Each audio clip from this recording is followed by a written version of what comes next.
everywhere. We are your hosts and hopefully your new bookish pals. I'm Hannah MacDonald. And I'm Lydia Clare.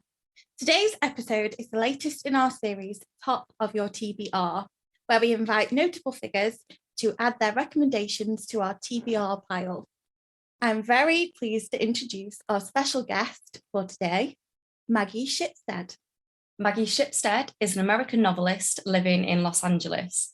Her debut novel, Seating Arrangements, was published in 2012 and became a New York Times bestseller and the winner of the Dylan Thomas Prize.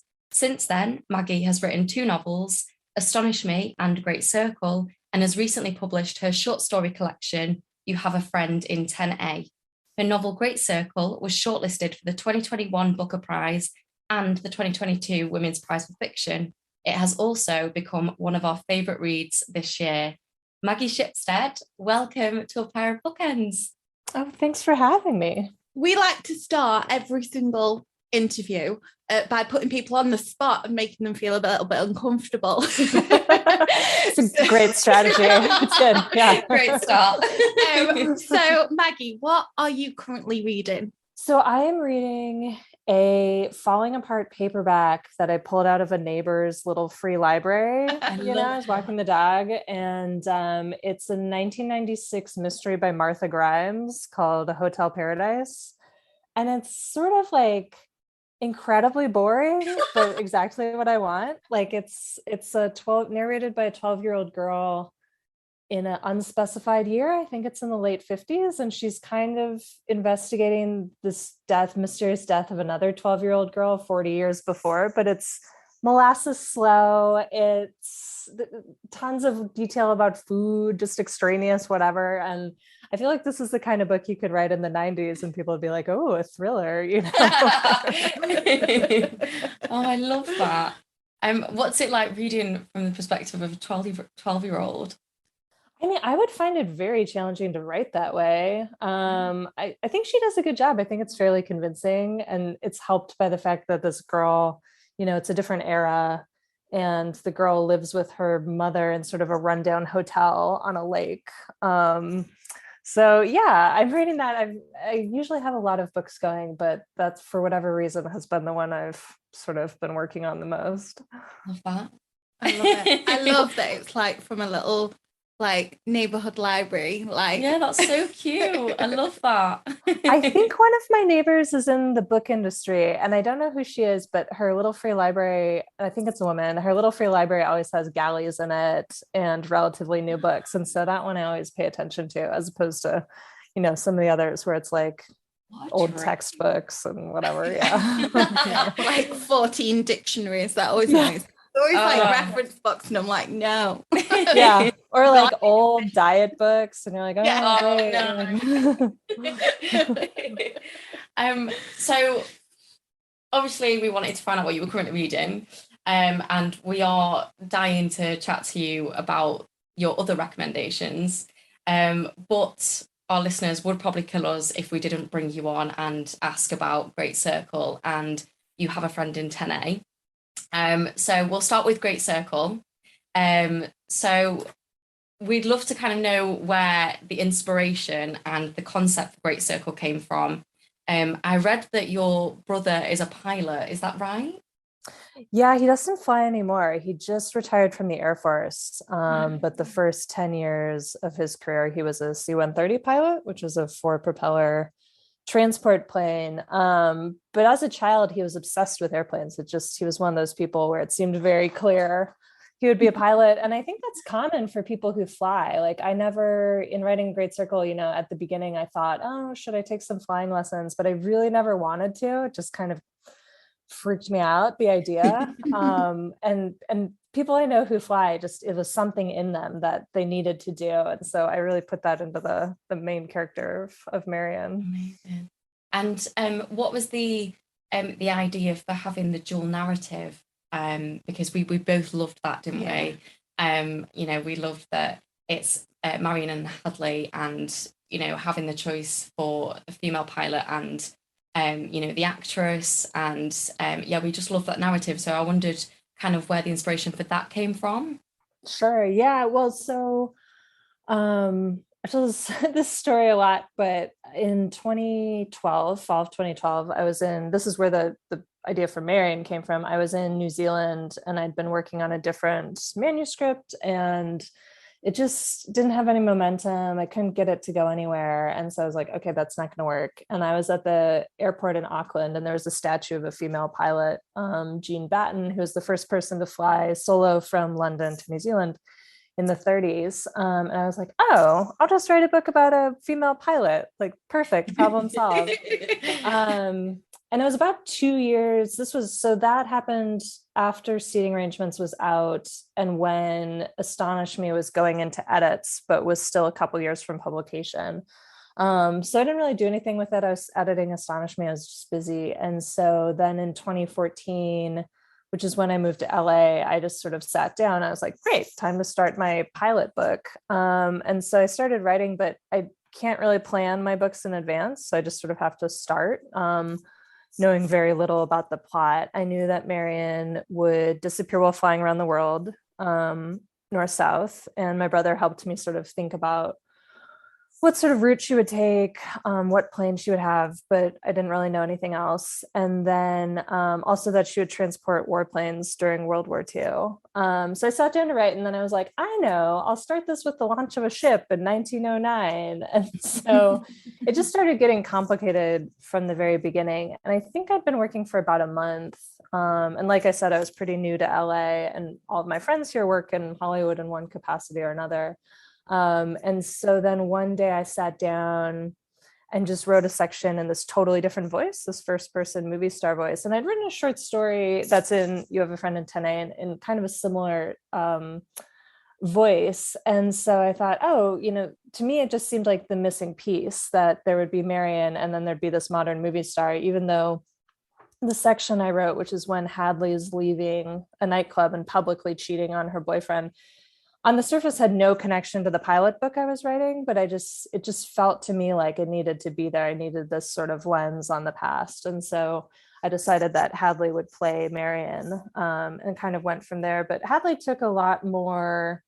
Marion kind of from the first draft through was pretty consistent. Like what you read in the finished book is not very different from the first draft. Whereas Hadley, I had to take a couple runs at it just to make it sort of fit with Marion in a way I felt was meaningful, but not too sort of cute and pat. I find it quite interesting that both the acting and the aviation industries are quite male dominated. And I wanted to know what drew you to those industries and why did you want to write the characters inhabiting those worlds, particularly the fact that they're female as well?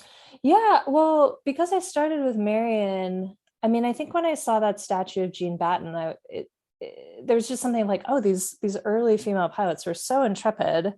They had such a push-pull because there was a lot of public fascination with them. And it says this in the book, they were also expected to bring a dress with them and to get out of the plane and sort of powder their nose for the cameras. And everyone wanted them to be sort of these adventurous women, but then the public needed this reassurance that they were still women, and weren't encroaching on male roles at all. And you could particularly see that female pilots in the US during the war also transported warplanes, but they were sort of kept to themselves more. Like in the UK, it's sort of like they needed everyone, they'd take anyone to help. And we were sort of like, well, we can't have women running around air bases, that would be chaotic, so anyway, I think I was drawn to that idea of like, what kind of person would have the wherewithal to sort of persist in this male dominated field of aviation in that era. And so in a way I was reverse engineering Marion. Like the first section I wrote was the first part of the book where it's this excerpt from her logbook from around the world flight right before she disappears. And then I went back to her childhood and I was like, all right, how do you become that adult woman? And with Hollywood, I mean, I think some of it was just a function of living here. LA is kind of a one industry town. It's such a dominant kind of cultural force. And I was interested at the time when I started. So I started right in 2014. It was like pre-Me Too, pre-Harvey Weinstein story breaking. But everyone kind of still new, the way Hollywood works and the whole casting couch element and how hard it is for young women. And I was also kind of interested in taking kind of known celebrity tropes, like in this case, kind of like Kristen Stewart's relationship with Robert Pattinson when they were in Twilight, and how people sort of projected this need for the fictional story onto these poor, 20-something actors. And that's sort of, I just think for women, it's changed a little bit because I think celebrities become so fragmented, but for young female movie stars, kind of particularly in the aughts and before, there's no perfect way to perform womanhood. You're too sexy. You're not sexy enough. You're dating the wrong person. You shouldn't be dating anyone. You need to get married, like on and on. Everyone just has an opinion about how they should live. And to me, it seems like it would be just unbearable. Yeah. Absolutely.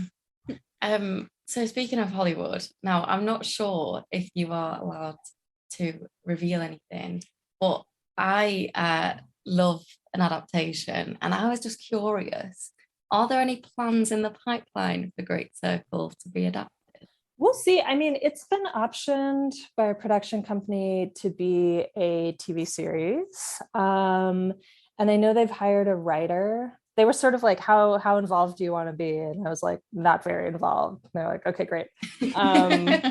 So I don't know the ins and outs of where they are now. The writer is a woman. She's amazing. It's then her job to sort of work up an outline and take it to other production companies that could conceivably pay for such an expensive, what would have to be a very expensive series.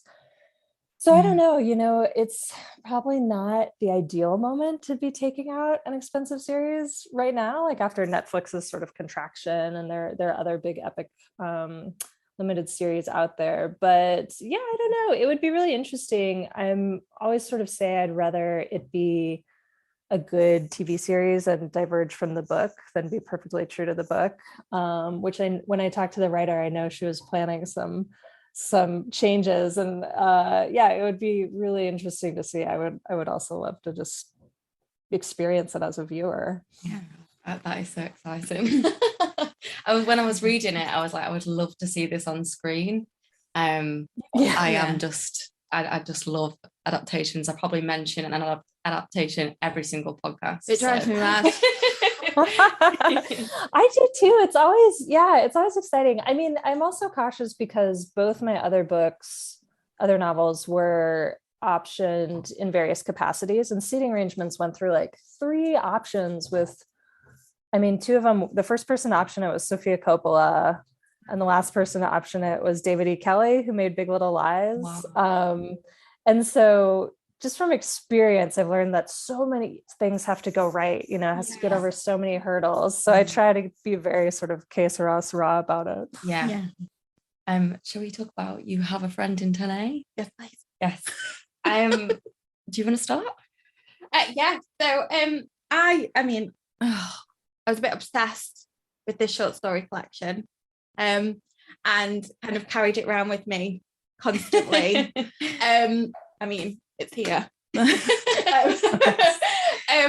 I was just wondering whether you intentionally had a theme for all of these stories, or whether or not you see them as kind of intrinsically alone, separate from each other, or and what was the intention with that? Mm-hmm. Yeah, it's such a funny collection to talk about, especially coming off a year of talking about Great Circle, which I found there's so much to say about. And 10A is weird because there's stories I wrote over 10 years. The Cowboy Tango I wrote when I was doing my master's degree when I was 24 in 2007. And that's the only one from grad school. But then after that, I had a writing fellowship for 2 years at Stanford, which was a similar setup. It was a workshop. And I think most of the stories in there I wrote during that time. And then a couple of them, or a handful of them, I've written after that, kind of on my own, but in this really sort of dribs and drabs way. And I think, there's no linking theme, but I think because they all come out of the same consciousness, they reflect things I'm interested in or preoccupied by. And I think there's also a little bit of like an inchworm quality of, trying a different setting or a different structure, some sort of technique, and then being like, okay, that was interesting. And then you like inchworm along to the next sort of experiment. Like I do think it's a collection that sort of is a product of my development and experimentation as a writer. But yeah, it is hard to sort of explain how they fit together, because in some ways they really don't. My agent, before it came out, she was like, you have to figure out something to say about how they go together. And I was like, no. I think for me, it didn't feel like there was this huge, overarching theme, but it definitely felt like they were all very you. Having read your previous work, I feel like if someone had put that in front of me, I'd have been like, that's Maggie. Like it felt like everyone felt like you. And I think that's so great to have such a strong voice. Yeah, definitely. Oh, thank you. I'm curious with the covers. Now, obviously, this is the UK cover, which I adore, but the US cover is I don't know what they're called, like the safety leaflets that you have on flights, aren't they? Is that because it's like, was that intentional because of obviously Great Circle being about aviation and flights and stuff, or is that just me? Yeah. Well, so it was funny. So it's the same cover designer as did Great Circle. Yeah. Her name's Kelly Blair, and she's amazing. It's also been really interesting. All these, translations of Great Circle are starting to come out now, and so many of the different countries have kept a variation on the American cover of Great Circle. So Kelly's work really sticks. So I saw like 3 possibilities early on, and there was always a sort of take on the safety pamphlet, although it was the standard images as opposed to the finished one, which has sort of little jokes embedded in it. And there was one with the silhouette of a commercial jet, and one that was sort of a drawing of a flower through a window shape. And I think they're all references to the title story, taking place on a flight. And so I was like, I picked the safety pamphlet one, and she said, well, we're going to have to create illustrations from scratch. And I sort of thought, okay, great. Can we shape them a little bit to connect more with the story? And so then she went back and did the images. For those who haven't seen it, it's like, a safety illustration, but it's someone on a flight, like dispensing vodka out of the tiny bottle into her cup, or like smoking a cigarette through an oxygen mask, that sort of thing. And so she added those, and yeah, it was a real collaboration. And how do you decide that something's going to be a short story and not a full-length novel? Like, was there a point with these stories where you realized that, or I'm just wondering what that process was like? Yeah, so my first 2 novels both started as short stories that I couldn't quite make work. And I wrote Seating Arrangements my second year of grad school. So the same year I wrote Cowboy Tango, and my teacher was sort of like, maybe there's too much here for a story. Maybe it should be a novella. And I was like, oh, the world needs more of this. And like, now I know that that's just kind of something you say to a student when you don't know what to tell them. But so, yeah, I adapted, or I started to expand it the year after I finished at Iowa, before I went to Stanford. And then Astonish Me was this like really long short story. It was about 45 pages long.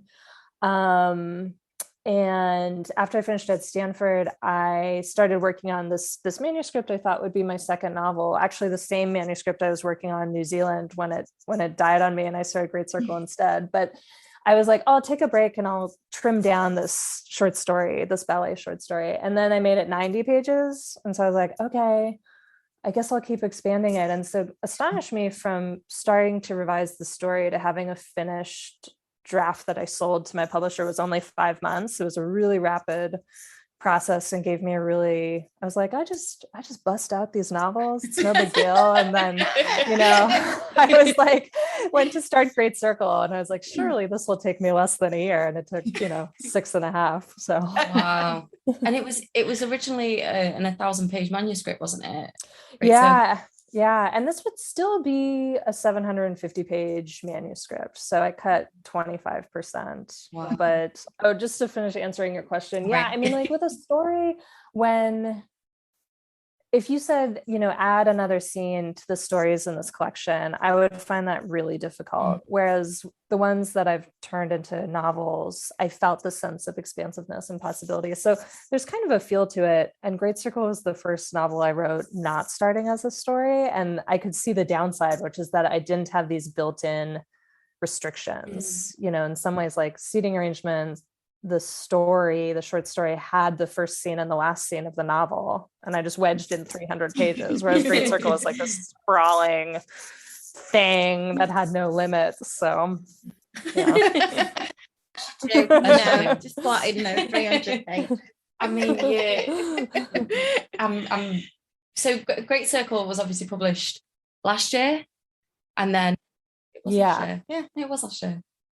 2021. Yeah. And then You Have a Friend in 10A was published this year. Well, it was published in the UK this year. Was it published in the US this year as well? Yeah, I think they were within 2 weeks. Right. Okay. Are there any others in the pipeline? I am writing a novel. I started during, I sold Great Circle to my publisher, both in the US and the UK in 2018. It was like 2.5 years between selling it and when it was published, which is a long time. My other books have been 2 years, and that felt long. And so, for a lot of that time, you're still editing and tinkering with it and whatever. And then it was like deep COVID by the time I was sort of free to start something new. And I found that to be really not a productive time. Like you would think it would be for a writer. You're stuck at home. There's no stimulation. Like writers are always like, all you need is some quiet time. And suddenly it's this overabundance of quiet time, but also like this global catastrophe and no stimulation from people. So I started writing. I thought I was going to write a trilogy of mysteries, and kind of started one. And then the George Floyd protests happened here. George Floyd was murdered. And then we had the protests. And I was like, I am not writing a book that centers cops. And so then I kind of had to go back to the drawing board. And finally, I don't know how long ago, but this in 2021, I finally got on the right track, I think, with what I'm doing. So I have about 80 pages of a sort of family drama novel set in LA. And again, I can't plan, so I don't know exactly where it's going. And didn't start as a story, so it feels a little sprawly. But I'm hoping now finally that like everything's sort of done with Great Circle, I can really focus on it and start making faster progress. But I am enjoying it. And it's set in LA, and it's set now, so I won't have the endless research I had to do. Amazing! Oh, we can't wait to read excited. More of your words. So I think we've picked your brain enough. We will move on now to why we asked you on, which was for top of your TBR.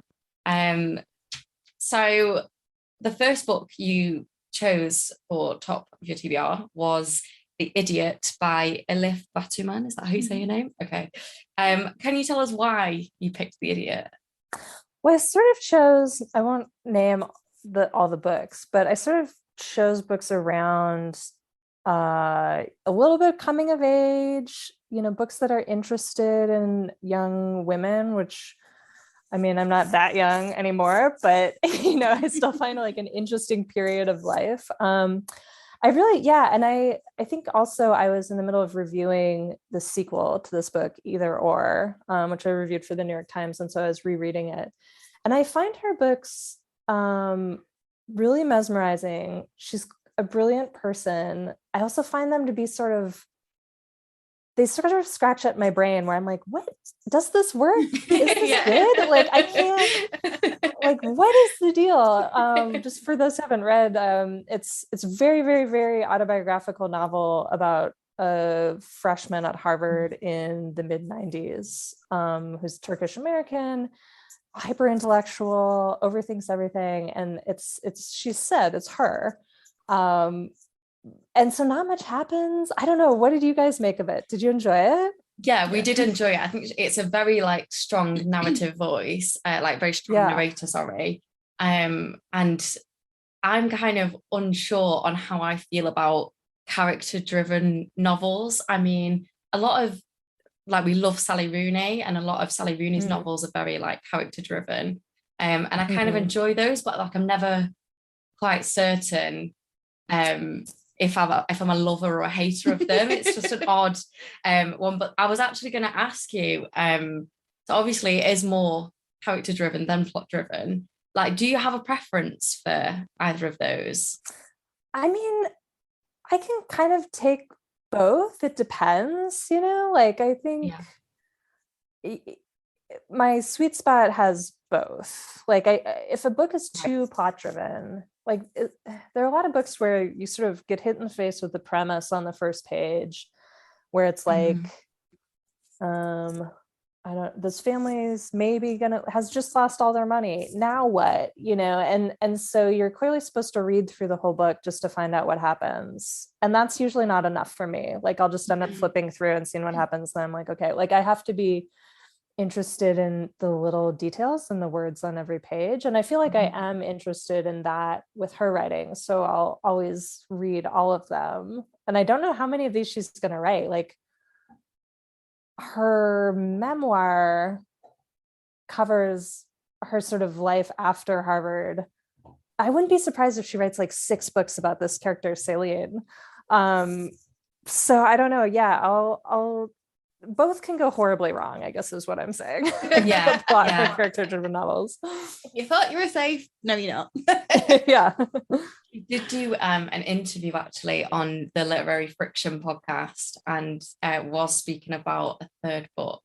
So that's kind of confirmed. I feel like you're onto something. But I think you're onto something with the 6. No, it was really interesting to me too. Like when I was writing the review of the sequel, it tied my brain into knots, partly because she'd been this really outspoken critic in kind of the mid-aughts when I was doing my MFA of MFAs, and was very much of the mind of like, this is the homogenization of American literature, and they force people to be unadventurous and nobody writes about themselves, but they should. And it just wasn't my experience at all. Like plenty of people were writing autofiction even at that time. And I think she was kind of conflating like publishing trends with MFAs. And then also, and the books she admires the most are like Tolstoy and Henry James, neither of whom are autobiographical writers. And so I do have a little bit of this feeling where it's like, okay, so you yelled at everyone for everything they were doing and it was all wrong. And then you sweep in with like auto-fictional campus fiction. Like, sure, it's great. It's really well done. I love it. I'll keep reading them. But also like, I don't know. I'm kind of like the more the merrier about these things. Yeah, definitely. What struck me about the book was how well Elif kind of uses location to explore characterization and to explore people and the changes of location, particularly using them as kind of devices to move the story along, move the character along. And I found that you also do the same in some of your work about characters in locations and about that changing them. I found that particularly in Great Circle. So I was just wondering whether that chimed with you, that kind of using location as a device. That's really interesting. Yeah, I mean, I didn't articulate it that way to myself at all, but I was excited when Celine went to Hungary. I was like, cool, like it's externalized change, and this is not a character who changes a lot. And so when you get that, you're like, something happened, like it feels like plot. And the same was true Either Or. She goes to Turkey and it's like, oh, somewhere new, like things are going to happen. And it is, an externalized way to bring the character into contact with new people and new circumstances. And, I think that's sort of what we hope for when we travel too, is that something is happening to us. It feels like, being, there's new possibilities. And that's true in narratives as well. Yeah, absolutely. I think with The Idiot as well, the title is the title, I don't know how would you describe it, like the title The Idiot is correct because it made me feel like an idiot because it's so smart. And then I was thinking like, oh, is this going to be really serious throughout? And then there was actually so many funny moments. Yeah, like it is full of humor, and I really enjoyed that. But yeah, it did make me feel like an idiot though. Yeah, it's a funny title because you're like, which one of these people is the idiot? Like it could conceivably be most of the characters. Yeah, and I also found it, I mean, because I went to Harvard after her. I got there in 2001. I think she graduated in 2000. So we like almost overlapped. And so the setting was so familiar to me. Mm-hmm. And there was so much pleasure in those details too, that in some ways reading it, I like couldn't, I always wondered what it was like to read it if those didn't resonate. I was like, I know that name. Like I've eaten there, you know? And I guess I would, as a writer, I really shy away from using specifics in quite that way. Or like in Seating Arrangements, it's set on a fictionalized Nantucket, and I purposefully gave it a different name because I didn't want people to be like you wouldn't be able to see the lighthouse from there. Like you wouldn't be that's not a real restaurant, you know? So I feel like her specificity is also just sort of alien to me. So your second choice was Writers and Lovers by Lily King. And we were just wondering why this was on your list. So this was possibly the last one I added to this list. I loved this book. I read it early in the pandemic. Right around the same time I read Monogamy by Sue Miller. And they're both like, clearly I need Cambridge, Massachusetts in the 90s because The Idiot's set there. This book is set there. And it just really scratched like my pleasure centers, like this coming of age character who's a writer who's like in Harvard Square. She works at this restaurant, which is lightly fictionalized in the book, but was in this shared space with this theater group I was involved in college. And I also like, I do like a love story, like a romantic plot in a novel. And ones that aren't totally clear cut, you know, like there's real appeal to both the men she's sort of involved with, particularly this older successful writer, which I would have been extremely seduced by. And then the way the book sort of, I don't know, like takes very seriously her instinct away from that man. Like I think part of me as a reader was like, no, you should go with that guy, you'll be secure, you know. But it would be the wrong choice. And so I always sort of I like, I guess, plot elements like that. Absolutely. Yeah. And I think for me, what I loved about this book was the balance that Lily King manages to do so well between the kind of tragic circumstances of her situation and how hilarious it is in part. Yeah. You know, there is real humor in it and comic relief. Is that something that you thought the novel did well? Is that something that you enjoyed from it?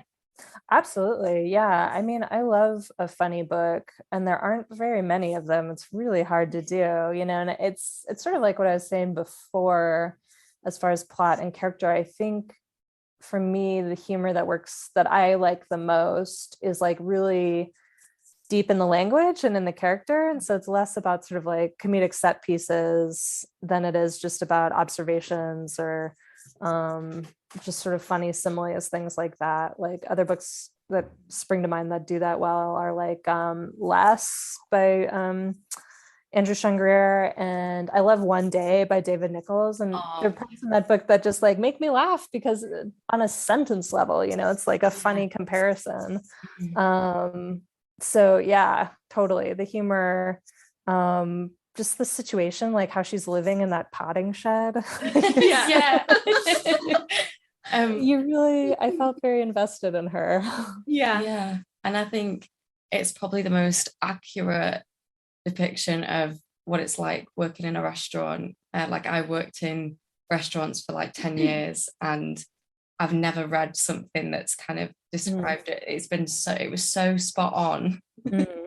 Just, working because we're actors as well. So just trying to work as an actor and having to work in a restaurant, and just this whole idea of like, not feeling fulfilled as a creative and having to serve people every day, and having a lot of kind of awful customers, or having managers in restaurants shout at you and this isn't even kind of what you want to be doing.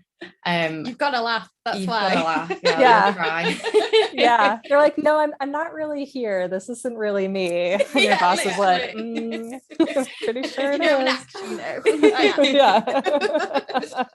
So I was just wondering, like, it exploring that kind of idea of artistic fulfillment, and her on her journey to becoming a published writer. Was there any parallels between her journey and your journey? What was your kind of experience to becoming a published writer like? Well, my situation's been just like ridiculously charmed. There's been very little struggle involved. I graduated from Iowa in 2008, I guess. And I had a little bit of fellowship money from Iowa. And so the following year I wrote seating arrangements, and then I went to Stanford for 2 years on a fellowship. And when I finished there, seating arrangements was published in 2012 when I was 28. So I've basically been a working writer since I was 23, just thanks to the largesse of these, institutions like Iowa and Stanford, and been able to support myself, which is really unusual and something I'm genuinely grateful for.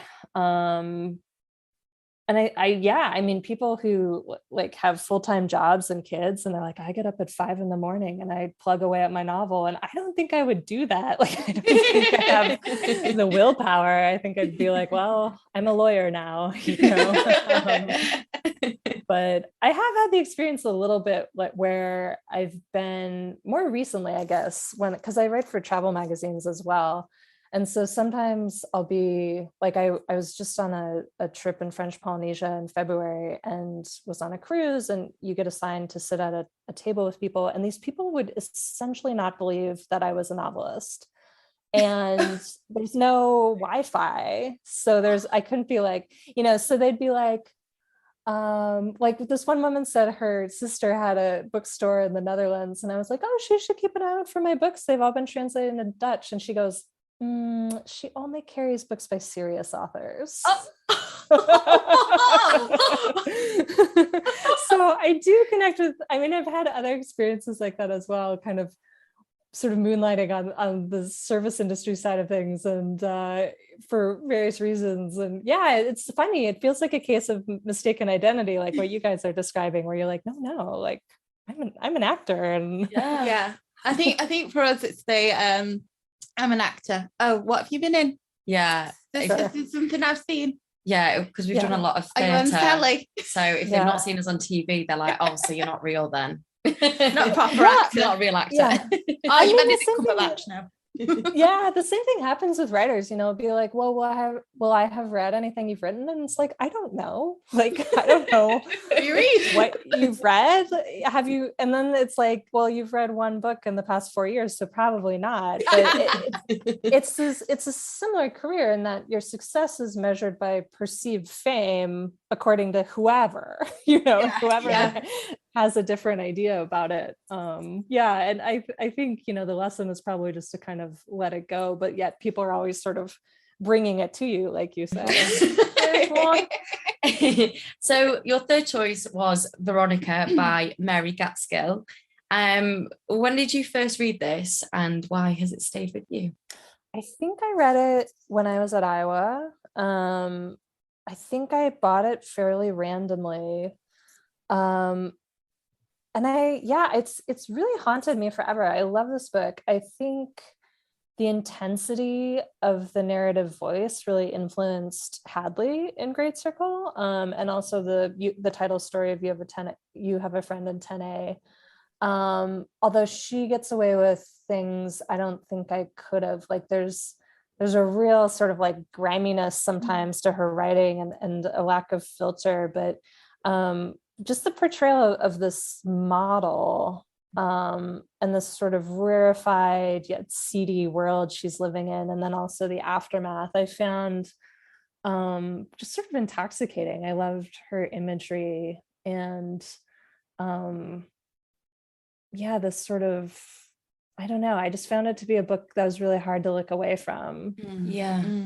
And this was written in the early noughties, wasn't it? I think it was 2004. I think that's 2005, yeah. But it kind of feels like, you know, like really bold and daring for that period of time. Like, you know, that's the kind of novels that you'd expect to be coming out now. So it felt like she was kind of way ahead of her time in terms of style. And just also what you were saying about kind of her being a model, the character being a model. So obviously the book explores toxic kind of power dynamics in the modeling industry.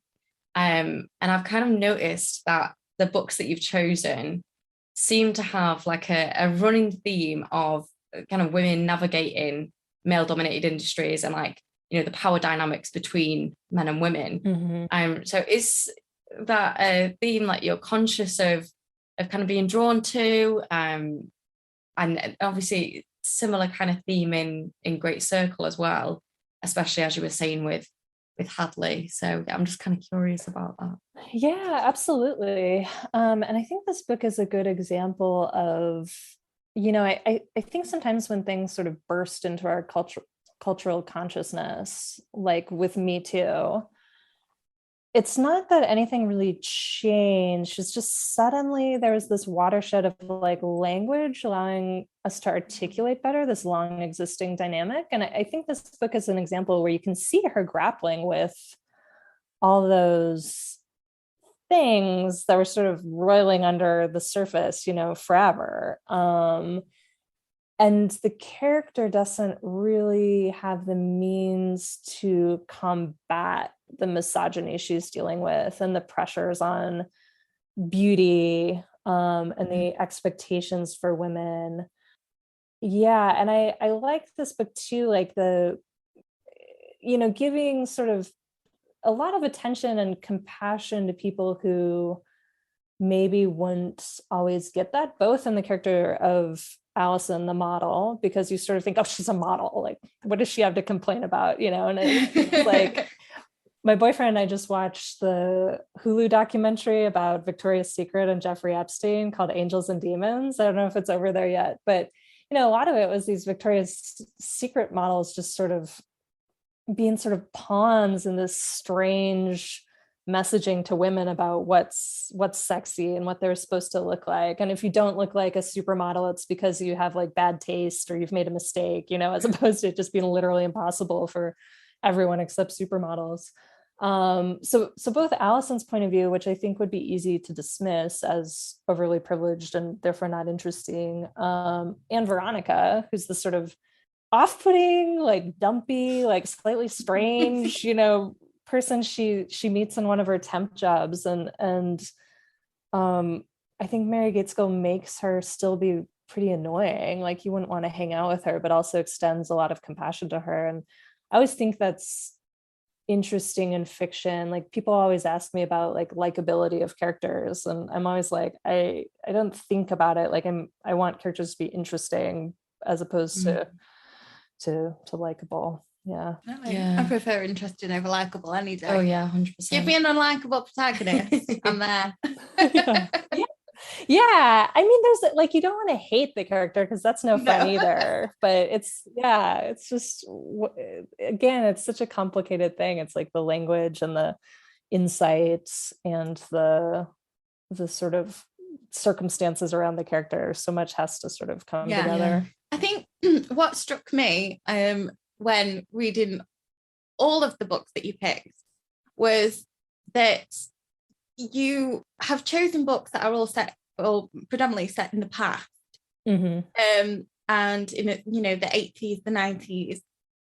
What is it about that era that it is kind of something that you are drawn to? I don't know. You know, yeah, I guess if I were I would throw Sally Rooney into this group as well as kind of a contemporary counterpart. I do think so. I was born in 83. I mean, I do think I've nostalgia for the 90s. Like it was, you know, both the fact that I was a child, and I think it was kind of a golden decade in terms of just not being beset by multiple catastrophes the way we are now. Like, and so there's something I think restful to me about reading books set in that era where you feel like it's sort of fair just to concentrate on the characters. Like now it's difficult to write about people and you go, okay, you know, do I write about how this character feels about climate change? And sort of like, it's such a dominant part of our lives and our psyches. Where does it fit into fiction? Or like the novel I'm writing now, I'm starting it in 2019. So it's gonna bump up against the pandemic. And it's like, well, how do you know, I think I'm just gonna jump over the part where everyone is hoarding toilet paper and just pick it up later when people had sort of. We don't need to remember that. Right. You know, it's like, but now you have this zone of multiple years where if you're going to set anything in it, you have to deal with this. Or in the US, like anything post 2016, you have to deal with Donald Trump. And it's like, nobody wants to think of him again. Yeah. Sort of books in the past, I think just has appeal. And I agree with people who have said nostalgia is a toxic impulse, but there's also something sort of liberating about it. Yeah, definitely. Lean into the instinct, I think. Yeah, for sure. Your fourth choice and final choice was The Love Affairs of Nathaniel P. by Adele Waldman. Can you tell us a little bit about the book and why you chose it? Yeah, I love this book. I've read it multiple times. It's nice and short. I can't remember what year it came out. Let me look. I read it. I had sort of a college boyfriend who his family inspired seating arrangements. And he had a few things in common with Nate, who's the protagonist of this book. Yeah, so 2013. So yeah, it was the year after seating arrangements came out. I think, you know, this book in some ways combines a lot of the things I've said about the other books. Like she really trains both a very critical and a very compassionate lens on her characters, particularly Nate. And I think the impulse for a lot of female writers would be to tell the story through the perspective of a woman. And then it would sort of be like a story about how this guy is kind of this inscrutable dick and behaves badly. But because you're in his perspective and because she has such a granularity of thought, like she's really in the nitty gritty of what everyone thinks and feels, which I find very hard to do and very hard to maintain. And I really admire how she does it. I'd say the same about Elif Batuman.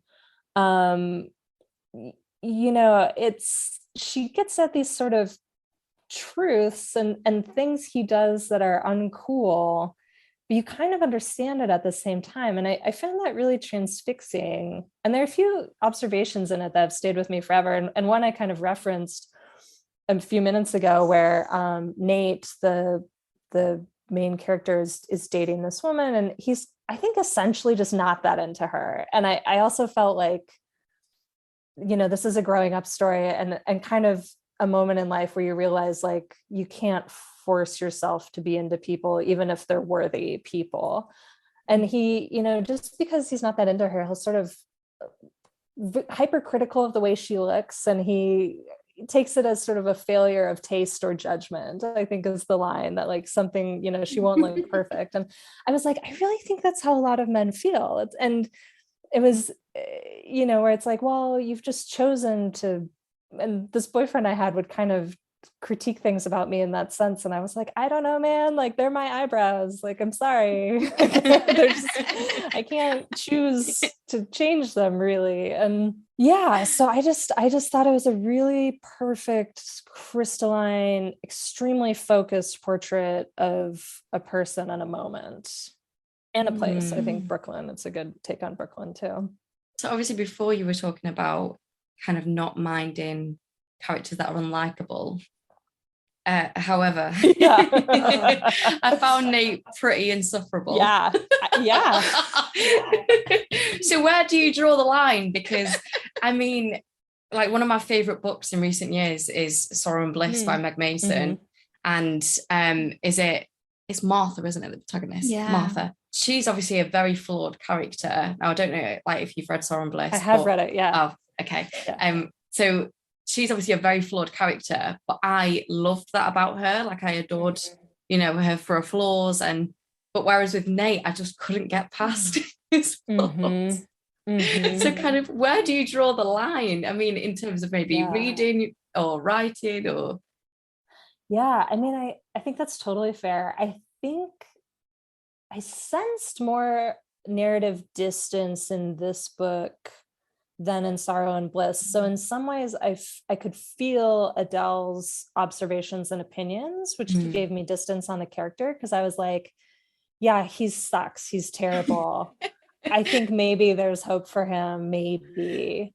But also I felt like he was at the receiving end of like a skewering. Like, she's definitely, not presenting him as perfect, even though I do think she treats him compassionately. Whereas Sorrow and Bliss, I think, the narrative voice first person, right? So you're in Martha. And so, I mean, for it to work, Meg had to generate all that compassion internally rather than, through a longer lens. But yeah, it is. I mean, and of course there are books that I pick up and I put down. I'm like, not spending time with this person. They're awful. I'm trying to think of an example. I'm like staring at my bookshelves. They probably just gotten rid of those books. But, yeah, it's hard to do. And it's also like a matter of opinion. Everybody's different, and one of the weird things about being an author now with things like Goodreads and Amazon reviews is like everybody thinks their opinion is the sort of like one that matters, so people like seek me out in order to be like, well, I did not care for this character. And I'm like, okay, like I'll go back in time and change it. What do you want? But yeah, I mean, I also think everybody's entitled to just like put down a book. It's not doing it for you. Yeah, definitely. What I loved about Nate, and there wasn't much, but what I did love was that he was full of contradictions. And he literally would go from like, oh well, she's all right, to but then I do hate this bit about her, like her arms jiggle. And he was just he wanted to be in a relationship, he didn't want to be in a relationship, he wanted to be committed, he didn't want to be committed. Within like a sentence, Adele managed to encapsulate that kind of train of thought really well. Do you find yourself drawn to like contradictory characters, or characters that kind of are a bit like that? Yeah, I think it can be really hard in fiction to create room for people to hold contradictory thoughts or to change their minds. Like, we do it so much in life, and it's relatively rare in novels, I think. And an example I've mentioned in the past is in Elena Ferrante's novels, the characters are always changing their minds. Like, one page they'll be like, she knew then that she must never leave the neighborhood and she must spend her whole life there. And then the next page it's like, she knew she must leave the neighborhood tomorrow. and it's always swinging back and forth. And I was like, I do think that's kind of how we exist in our heads. Some people, you're like, I hate this, and then the next day you're like, oh, it's not that bad, and it's like normal human thought, I think, but it can be hard to render on the page. I think more typically in fiction than in life, a character will make a decision, follow through with it, and then it's done, and there's a lot less of this sort of wild swinging around. And I think, Nate too, like, there's just a larger statement about masculinity. And also, this was 2013. So again, like, a lot of this hadn't been articulated quite as much as it is now. Like, the phrase toxic masculinity basically didn't exist. And Nate's sort of, entitlement that he's not even quite aware of. And he knows he wants to have these sort of liberal ideas, but at the same time, he doesn't want a girl's arms to jiggle. Like, it's that sort of lack of self-aware, or it's not even lack of self-awareness. It's just like a lack of empathy or just self-absorbedness that sort of dwarfs his empathy. I found really well rendered. So my other question about this book, so obviously quite a few of your choices are about writers or characters who explore themselves through writing. So what is it about writers as characters that is so kind of appealing to read? Is that kind of because it's a relatability thing for you, or what is that? Yeah, writers love reading and writing about writers. It's always like, and then she decided to become the most interesting thing in the world, like a writer. What could be more captivating than a novelist? Yeah, I mean, some of it was that I was intentionally choosing books that I felt spoke to each other, but I am, if I read the back of a book and it's like such and so is a struggling novelist, I'll be like, ooh, you're coming home with me. I don't know. Yeah, I'm sure it's relatability. I think in novels too, you're even people who aren't writers are readers, and that's in Great Circle Marion reads. And yeah, I don't know, it's just something I'm drawn to for sure. I love that. That's me. If I see something says struggling actor, yeah. I mean, I also like, along with likability, I think relatability is overrated, but at the same time, I'm as much of a mark for it as anybody else. Yeah. Talk about me. Don't mind if I do.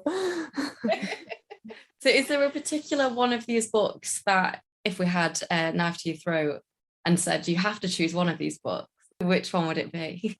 I think Veronica is the best book on a literary level. I think if someone were like, I just need to read something I'll really enjoy, I would recommend Writers and Lovers. I agree. Yeah, I love Writers and Lovers. Thank you so much for these recommendations. But before we let you go, we also like to end on cultural recommendations. I think you're going to be all recommendationed out by the end of this. Give me a break, guys. But is there anything you've enjoyed recently? It can be TV, film, theatre, anything. Sure. Yeah, let's see. Well, I saw Top Gun Maverick, which I enjoyed. I hadn't been to a movie in the theater. Well, I guess when I was in London for the Booker, we went to see The Paris Dispatch, that Wes Anderson movie. And that was the first movie I'd seen in the theater in a couple years because of COVID, and I thought it was so boring. Top Gun Maverick is not boring. It's kind of like, I don't know. Yeah, again, hits the nostalgia sweet spot. It's not very long. There's sort of no bloodshed. There's like a faceless enemy. Lots of airplanes going zoom. It was fun. TV, yeah, my boyfriend who I live with, we watch quite a bit of TV. We loved The Staircase. Oh, yeah. In the UK, yeah. And I'd watched the original documentary too, so I thought that was really fascinating. We've watched The Dropout about Theranos. So good, so good. So good. Her performance, unreal. Yeah. We watched We Crashed about WeWork, which is not as good, but we also enjoyed. Oh my God. Amazing. Yeah. That's more recommendations than expected. But yeah, I mean, I think we have got every recommendation possible out of you. But great, thank you so much. We have. So thank you, obviously, so much for doing this. We were absolutely thrilled when you said you would come on. Where can our listeners find you and your work? My work can be found in bookstores. My website is just my name, so www.maggieshipstead.com.